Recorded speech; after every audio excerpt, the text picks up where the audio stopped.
मैं डॉक्टर गीता राय, सहायक प्राध्यापक भूगोल, इंडिकेटर्स ऑफ रीजनल डेवलपमेंट विषय को आपको समझाने वाली हूँ। इंडिकेटर्स ऑफ रीजनल डेवलपमेंट, प्रादेशिक विकास के सूचक। ये सारे सूचक भारतीय संदर्भ में डिस्कस किए जाएंगे। विकास एक बहुआयामी प्रक्रिया है। संरचना, विचार, संस्थाओं में परिवर्तन, आर्थिक वृद्धि, असमानता में कमी, निरपेक्ष गरीबी का उन्मूलन, ये सारे परिवर्तन जिस कारकों द्वारा नापते हैं वह रीजनल डेवलपमेंट के कारक हैं। वास्तव में विकास मात्रात्मक सूचकों से ऊपर है। अन्य कारक भी बहुत महत्वपूर्ण हैं। जो प्रमुख सूचक हम अध्ययनों में लेते हैं वह है सकल घरेलू उत्पाद, ग्रॉस डोमेस्टिक प्रोडक्शन। एक वर्ष में देश की सीमा के अंदर सभी अंतिम माल और सेवाओं का बाजार मूल्य यह है। 2018 में भारत में यह 2.72 लाख करोड़ था। दूसरा बिंदु है सकल राष्ट्रीय उत्पाद, ग्रॉस नेशनल प्रोडक्शन। देश के निवासियों द्वारा देश विदेश में एक वर्ष में किए गए उत्पादित कुल वस्तुओं एवं सेवाओं का मौद्रिक मूल्य है, जीएनपी। 2019 में यह 2843.7 यूएसडी था। तीसरा जो कारक है, सूचक है, वह प्रति व्यक्ति सकल राष्ट्रीय उत्पाद, पीजीएनपी। यह तर्क है कि जब विकास होता है तो सभी नागरिक अपने देश के बढ़े आर्थिक उत्पादन का लाभ प्राप्त करेंगे। यह 10.38% की वृद्धि दर्शा रहा है। चौथा सूचक है जन्म एवं मृत्यु दर।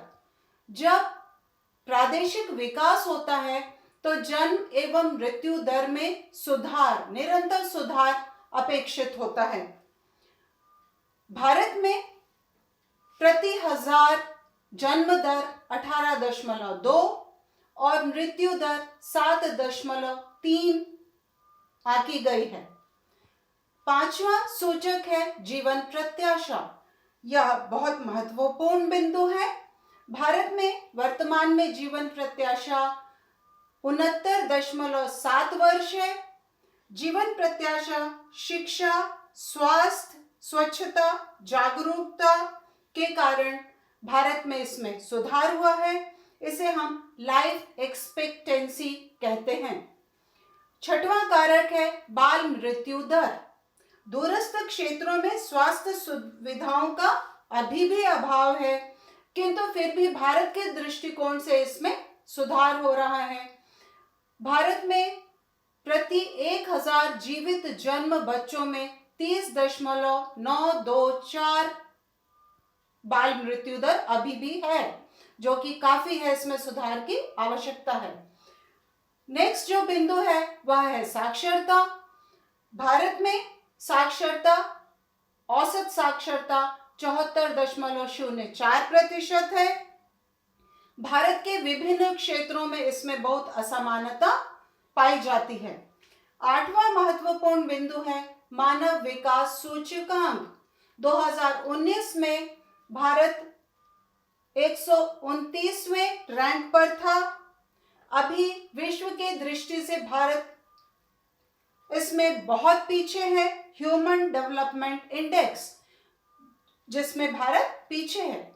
अब उपरोक्त महत्वपूर्ण सूचकांकों के आधार पर अध्ययन पर्याप्त नहीं है, ऐसा कुछ शोधकर्ताओं के अनुसार बताया गया है।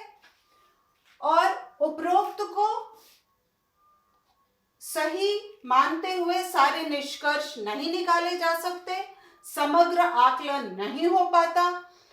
शोधकर्ताओं ने कुछ अन्य सूचक भी निर्धारित किए हैं, जिसमें पहला है आर्थिक विकास के विभिन्न खंड, सेक्टर्स ऑफ इकोनॉमी। कृषि, उद्योग, यातायात, संचार, ऊर्जा आदि। सामान्य आर्थिक विशेषताएं, जनरल इकोनॉमिक कैरेक्टरिस्टिक्स, बैंक के खाते, ऋण, बाजार, मजदूरों का प्रतिशत आदि।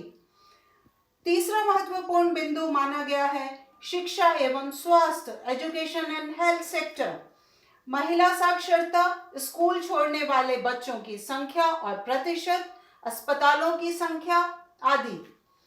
चौथा बिंदु है जनसंख्या की विशेषताएं, पॉपुलेशन कैरेक्टरिस्टिक्स।